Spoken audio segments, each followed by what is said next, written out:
Sir बहुत सही कहा आपने। और हाल के आयोजन में चूंकि सर आपने बात कही और मसान की होली ही अभी मनी है, जिसको लेके काफ़ी विवाद भी चल रहा था, कई राजनीतिक प्रतिक्रियाएं भी इस पे आ रही थी, इस पे क्या कहना है? देखिए हमारा एक तो देखिए ये आजकल जो एक नया टेक्निक है कि पहले आयोजन करो फिर विवाद करो।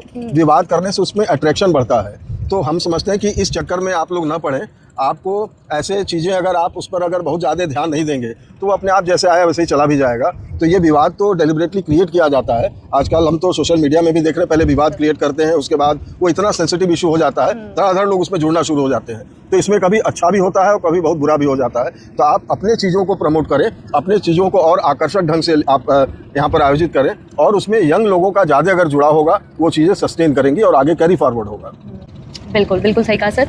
और सर जैसे बात करते हैं कि नवीकरण की हमने बात कही, तो इसमें जिस तरीके से श्री काशी विश्वनाथ धाम का एक तरीके से कह सकते हैं कि नवीकरण हुआ या इतनी पहचान बनी, वैश्विक स्तर पे हमेशा से ही रही है, लेकिन हाल फिलहाल में जब से नया कॉरिडोर बना है, ऐसे में सर संकट मोचन मंदिर की अगर हम इसके विशेष संदर्भ में बात करें तो कहीं ना कहीं उतनी महत्वता तो बहुत रही है, लेकिन पहचान के रूप में अगर सर देखें तो उतना नहीं बढ़ पाया है। इस पर क्या कहेंगे सर? तो अब आप किसी चीज़ को बढ़ना किससे आप कैलकुलेट कर रही हैं?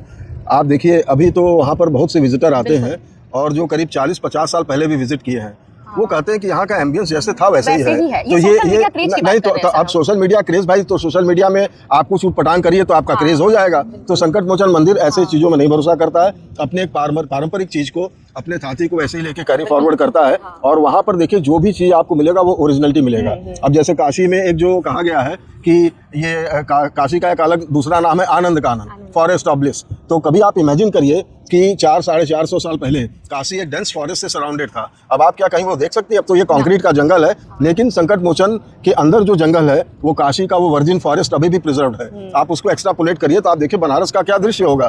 तो ये सब चीज़ें हमारे ख्याल से पारंपरिक चीज़ों को बहुत ज़्यादा ऑल्टर करने से उसकी सारी एम्बियंस और वो सब चीज़ें चली जाती हैं। जी जी बिल्कुल।